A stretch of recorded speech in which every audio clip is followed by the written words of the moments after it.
Finish what you start. The art of following through, taking action, executing, and self-discipline. By Peter Hollins. Introduction.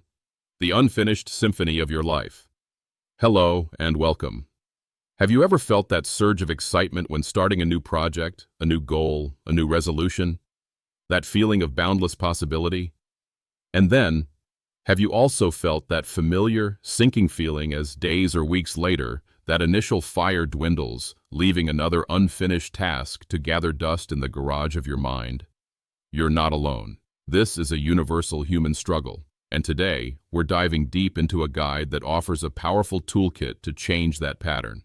In this audiobook review, we'll explore the transformative insights from Peter Hollins's Finish What You Start, the art of following through, taking action, executing, and self-discipline. Together, we'll uncover why we so often abandon our intentions, and more importantly, we'll discover practical, actionable strategies to break that cycle, to truly take hold of our lives and turn our intentions into reality. By the end of our journey today, you'll have a clear understanding of your own patterns and a set of tools to help you become someone who not only starts, but finishes. So, who is Peter Hollins? The book describes him as an author and researcher at petehollins.com. A little exploration reveals he's a dedicated writer in the realms of psychology and human behavior, known for his ability to translate complex scientific research into everyday, practical advice. He often writes from a place of personal experience, stating, "As usual, I wrote this book for myself, and am glad and proud to be able to share my findings." This personal investment shines through, making his work relatable and his strategies grounded. Finish What You Start stands out because it doesn't just offer vague encouragement. It provides a clear, structured approach to mastering the art of execution, a crucial skill for anyone dedicated to self-help and personal growth. Ready to transform your approach to getting things done? Let's begin. The core of the challenge. Why don't we finish what we start? So what does it really mean to finish what you start? According to Hollins, it's about making your intentions reality. It's about breaking free from that common loop of starting with enthusiasm, only to abandon things at the first sign of hardship, fatigue, or boredom. Think of following through like one of those giant anime robots, like Voltron, formed by smaller individual parts. Hollins breaks it down into 4 crucial components. First, there's focus, the head of our robot, keeping your eyes on the prize and guiding your thoughts and actions. Then, the spine, self-discipline. This is what enables you to work even when you don't want to control yourself despite temptations. Next, the hands and feet, action. This means prioritizing execution, actually doing things that move you from where you are to where you want to be. And finally, the heart, persistence. This is the tenacity to stick with something even when faced with obstacles and setbacks. Sounds awesome, right? So why is it so hard to bring these parts together? Hollins identifies 2 main culprits: inhibiting tactics and psychological roadblocks. Inhibiting tactics are the ways we unconsciously sabotage ourselves. This includes setting bad goals. Maybe they're too vague or just impossible. The old enemy, procrastination, often disguised as productive planning. Indulging in temptations and distractions, that endless scroll on your phone perhaps? And poor time management, feeling like there's never enough time when it's really about how we use it. Then there are the deeper, psychological roadblocks, the internal barriers. Sometimes it's simple laziness and a lack of discipline. Often it's the fear of judgment, rejection, or failure holding us paralyzed. Perfectionism born out of insecurity can also stop us in our tracks, making us overplan and never act. And finally, a lack of self-awareness, not truly understanding our capacities or even realizing we're stuck. Do any of these sound painfully familiar in your own life? Recognizing these patterns is the first crucial step. But don't worry, the book is packed with solutions. Fueling your inner fire, how to stay hungry and motivated. Passion is a great starting point, but as Hollins illustrates with the story of Sally and her charity, passion alone isn't enough to carry you through the inevitable challenges. You need a true, sustainable source of motivation. So, how do we find it? Hollins suggests we look at 2 types of motivators: external and internal. External motivators come from outside ourselves, often involving avoiding negative consequences or earning positive ones from others.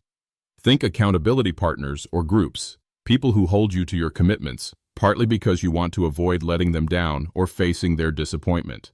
Putting money down up front, like an expensive gym membership or a course fee, can be a powerful push. You don't want to waste what you've invested. And then there's self-bribery, promising yourself a reward for following through. These are often about avoiding pain, like shame or guilt. But here's the crucial insight. While external motivators can work, internal motivators are often more powerful and sustainable. These are the carrots, what you truly want, the positive benefits you'll receive. Hollins urges us to ask some deep questions. What are you really getting out of this? How will your life genuinely change or benefit? How will your family benefit? What positive impact will you have on others? What positive emotions will you experience? Pride, fulfillment, happiness. Answering these helps you connect with your why. And what about sacrifice? Every choice has an opportunity cost. The time or effort you give up that could have been used elsewhere. If the cost feels too high, motivation plummets. Hollins offers two solutions. Either make your motivation, the benefit, so strong it outweighs the cost, or find ways to make the sacrifice, the cost, smaller. And the best part? You need to keep these motivators alive and visible. Research by Catherine Milkman, mentioned in the book, showed that simple cues, like an elephant statue reminding participants of a task, significantly improved follow-through. So, use reminders. Post pictures, write notes, even use scents or sounds, but keep them fresh and noticeable so they don't just become background noise. What's your biggest carrot right now? The internal driver for a goal you're pursuing? And what cues can you create to keep it top of mind? Your personal rulebook, crafting a manifesto for action. Imagine having a clear set of rules that automatically guide your decisions when you face that fork in the road, give up, or follow through. That's the power of creating a personal manifesto, as Hollins calls it. These rules take the guesswork out and make important decisions almost automatic. Let's look at a few powerful examples from the book. Rule 1. The honesty check, laziness or fear. When you're tempted to quit, ask yourself, if not for laziness or fear, would I be giving up? This forces you to confront whether you're truly unable or just taking the easy way out. It's a surprisingly effective kick in the pants. Rule 2. The power of 3. 3 tasks. Maximum. Overwhelm kills follow-through. This rule limits your daily focus to a maximum of 3 significant tasks. The key here is differentiating between what's truly important, must be done, versus what merely feels urgent, causing stress but not necessarily vital. Focus on actual action, not just useless motion. Rule 4. Skipping 3 for brevity, which is about daily limitations, requirements. Reaffirm your intentions. When you're wavering, bring your core intentions back into sharp focus with 3 statements. I want. State your end goal and why it matters, your motivation. I will. State what you must do to reach that goal, the necessary actions. I won't. State what you must not do, the distractions, temptations, or destructive actions that will impede you. This trio clarifies your path and reinforces your commitment. Rule 5. The time traveler's perspective, the 10-10-10 rule. When facing a temptation to give in or give up, ask yourself, how will I feel about this decision in 10 minutes, 10 hours, and 10 days from now? This helps you connect with your future self and realize the short-term pleasure often pales against longer-term regret or consequences. How powerful is that for gaining perspective? Rule 6. The lifeline, just 10 minutes. This one is beautifully simple. If you want something detrimental to your follow-through, force yourself to wait at least 10 minutes before getting it. Often the urge passes. Conversely, if you want to quit something beneficial, commit to just 10 more minutes. 10 minutes feels manageable, and it can be enough to regain momentum or build tolerance. Which of these rules could you implement today to make a real difference? The power of perspective, adopting follow-through mindsets. Hollins emphasizes that follow-through is 100% mental. Your mindset, your way of approaching situations, is paramount. Let's explore some game-changing mindsets. Mindset 1. It's all worthwhile. This is built on 3 core beliefs. First, the conviction that your hard work can and will lead to improvement. Effort matters. Second, the confidence that you belong and can thrive in your chosen field or endeavor. Don't let self-limiting beliefs hold you back. And third, the belief that what you are doing is valuable and relevant to your larger goals. Understanding why you're doing something makes it meaningful. Mindset 2. Get comfortable with discomfort. This is a big one. Following through often means doing things that are unfamiliar, new, and yes, uncomfortable. Success demands stepping outside your comfort zone. The more you expose yourself to discomfort, the more immunized you become to it. You realize it's temporary and doesn't actually hurt you. Are you ready to embrace the uncomfortable for the sake of your dreams? Mindset 3. Embrace learning. Every task a lesson. View every act of following through as an opportunity to learn and evaluate yourself. Even if you fail at the ultimate goal, if you see it through to the end, you gain invaluable data about what works, what doesn't, and what you're made of. Giving up teaches you nothing but the habit of quitting. Mindset 4. De-stress to impress yourself. Stress is a silent killer of willpower and self-control. When you're stressed or in a negative mood, your brain shifts towards seeking immediate gratification. Hollins also mentions projection bias, falsely believing your current stressed state is how you'll always feel when facing a task. The solution? Proactively manage stress. Take breaks, relax, meditate. Turn off your brain to recharge it. Conquering procrastination. Mountain. Science-backed strategies. Procrastination. That giant mountain that stands between us and our goals. Hollins explains it's often rooted in time inconsistency. We essentially have two selves, a present self that craves instant gratification, and a future self that benefits from long-term plans. The problem is, only the present self can take action, and it often chooses the immediate reward, like a nap, over the hard work for a future payoff. Ever made a perfect plan for Monday on a Sunday, only for Monday you to completely rebel? Yeah, that's time inconsistency. So, how do we bridge this gap? 1. Temptation bundling. This brilliant concept, from behavioral scientist Katie Milkman, involves pairing an obligatory and often undesirable task with an instantaneous reward. You make the long-term beneficial habit feel good right now. Hollins himself used this to finish carving a wooden canoe by bundling the work with listening to his favorite albums, something he rarely had time for otherwise. Think. Listening to your favorite podcast only when you're at the gym, or enjoying a special tea only while you do your weekly planning. 2. Start with small, easy increments. The hardest part of climbing procrastination mountain is often taking that very first step. So, make it incredibly easy. Break tasks into minuscule components. This lowers the barrier to starting and helps you build momentum, the opposite of inertia. Start with the easiest parts first to prove to your mind that it's doable. 3. Productive paranoia. Use with caution. This involves considering what might go wrong if you don't act.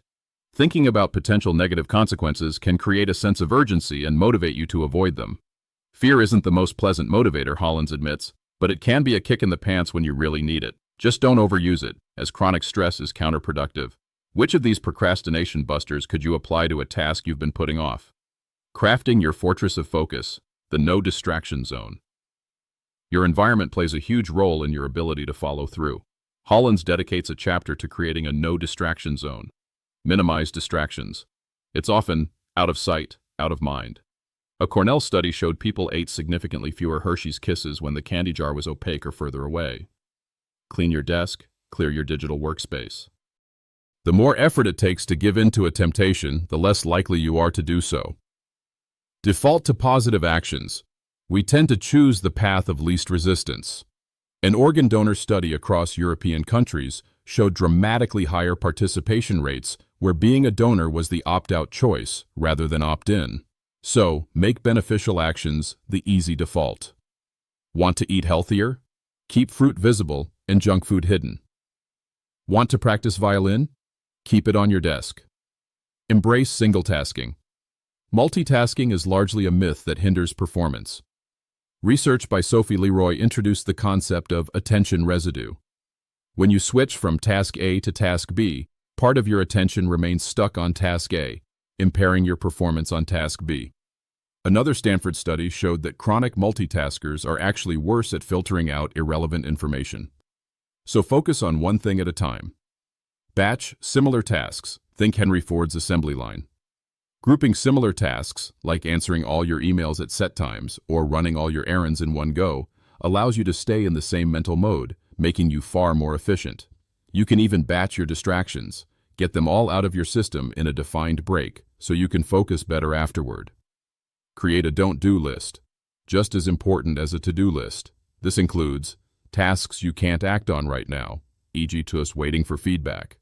Tasks that don't add real value or can be delegated. Tasks that are done enough, and further work yields diminishing returns. The 40-70 rule. Attributed to Colin Powell, this rule suggests making decisions when you have between 40% and 70% of the information you need. Less than 40%, you're shooting from the hip. More than 70%, you risk analysis paralysis and missed opportunities. This encourages action with informed intuition, and sometimes, do nothing, seriously. Disconnecting and letting your mind wander can lead to greater creativity and insight. This is when your brain emits alpha waves, associated with enhanced memory, creative thinking, and happiness. Think of it as mental recovery. Sometimes the most productive thing you can do is stare into space. How could redesigning your environment or adopting one of these no distraction zone principles boost your ability to finish what you start? Sidestepping saboteurs and building systems for success. Even with the best intentions, pitfalls exist. Hollins highlights a few deadly ones, but for every pitfall, there's a system that can help you navigate it. Pitfall 1. False hope syndrome. This is when you set wildly unrealistic expectations about the speed, ease, or number of changes you can make. When you inevitably fall short, the disappointment can be crushing and make you give up entirely. The system antidote. Set proper, realistic expectations based on your history and actual capacity. Understand that goals can be ambitious, but expectations must be grounded. Pitfall 2. Overthinking and worrying. Overthinking mimics progress but leads to analysis paralysis. Worrying keeps you fixated on things you often can't control, usually negative scenarios, stealing your energy from the present. The system antidote. Consciously shift your focus to action and solutions, not problems. Zero in on what truly matters for the decision at hand and deliberately ignore the rest. Focus on what you can control, your actions right now. Pitfall 3. Not knowing thyself. We all work differently. Imposing an unsuitable schedule or environment on yourself is a recipe for misery and failure. This also includes failing to correctly diagnose why you're not following through. The system antidote. Understand your own rhythms, preferences, and strengths. When do you work best? What environment supports you? And be a detective about your failures. What's the real underlying cause? These pitfalls highlight why relying solely on willpower is a flawed strategy. Willpower is finite and fickle. What you need, Hollins argues, are daily systems for success. Systems are sets of actions you perform consistently to streamline your path to your goals, making progress more automatic. Here are a few powerful systems from the book. Keep a scoreboard. People play differently when they're keeping score. Track your progress visually, check things off. Celebrate small victories to build momentum, and have an ultimate reward to look forward to. Master your time management. This isn't just about schedules, it's about creating a routine that works for you. Accurately assess how long tasks realistically take, time yourself if needed, and build in buffer. Minimize distractions during work blocks. Lower your transaction costs. This is an economic term for the cost, money, effort, emotional energy, of doing something. The system? Make good habits cheaper, easier, more convenient, and bad habits more expensive, harder, less convenient. For instance, make being organized effortless with simple systems, thus lowering the cost of stress and wasted time. Make procrastination costly by, say, having to climb stairs to get to your distraction. Gather all information and resources. First, before you start a project, get everything you need, information, supplies, software, people, ready to go. This prevents momentum killing stops and starts. Hollins references Carrie Patterson's points. Assign responsibility for each task, specify desired outcomes and expectations, determine the deadline, have a follow-up plan, gather physical resources, and critically, identify potential obstacles beforehand. Imagine starting a project with everything you need already laid out. How much smoother would that be? Building systems means you're not just relying on feeling motivated, you're creating a pathway that makes success the most likely outcome. Conclusion: becoming a finisher. We've journeyed through the core of Peter Hollins' Finish What You Start, and hopefully, you're feeling both enlightened and empowered. We've explored the essential components of following through: focus, self-discipline, action, and persistence. We've confronted the common reasons we fail, those inhibiting tactics and psychological roadblocks that trip us up. But more importantly, we've uncovered a wealth of actionable solutions. The art of finding and sustaining motivation, both internal and external. Crafting a personal manifesto of rules to guide our choices. Adopting powerful mindsets that turn challenges into opportunities for growth and learning. Science-backed strategies to conquer procrastination, like temptation bundling and starting small. The critical importance of designing a no-distraction zone and making positive actions the default. And finally, recognizing deadly pitfalls like false hope syndrome and countering them by building robust daily systems for success. The journey from starter to finisher is paved with intentional choices and consistent practices. It's not about a magical overnight transformation, but about understanding ourselves and applying the right tools. Now, to really anchor these insights, let me ask you a few questions. Reflecting on the inhibiting tactics and psychological roadblocks we discussed earlier, which one resonated most deeply with your own experiences? And what's one small, concrete step you can commit to taking this week to begin addressing it? Thinking about motivation. What's one powerful internal motivator you can focus on for a current goal, and perhaps one external motivator, like an accountability partner, you could set up to keep yourself on track? Of all the rules in the manifesto chapter, like the 10-10-10 rule for perspective, or the simple just 10 minutes technique, which one could you implement almost immediately to make a noticeable difference in your day? Hollins emphasizes becoming comfortable with discomfort as a key mindset for growth. Are you ready to consciously step outside your comfort zone, even in a small way, to pursue something important to you? And finally, considering the power of systems over sheer willpower. What's the very first system you think you could build, or perhaps improve, to make finishing what you start feel more automatic and less like a battle? Take a moment with these. The answers can be the seeds of real change. Finish What You Start isn't just a book. It's a practical manual for a more effective and fulfilling life. The power to change your patterns lies within you, and now you have a richer set of strategies to draw upon. Your journey to becoming a finisher starts not tomorrow, not next week, but with the very next task you undertake. Don't just start, finish, and continue your inspiring journey of personal growth.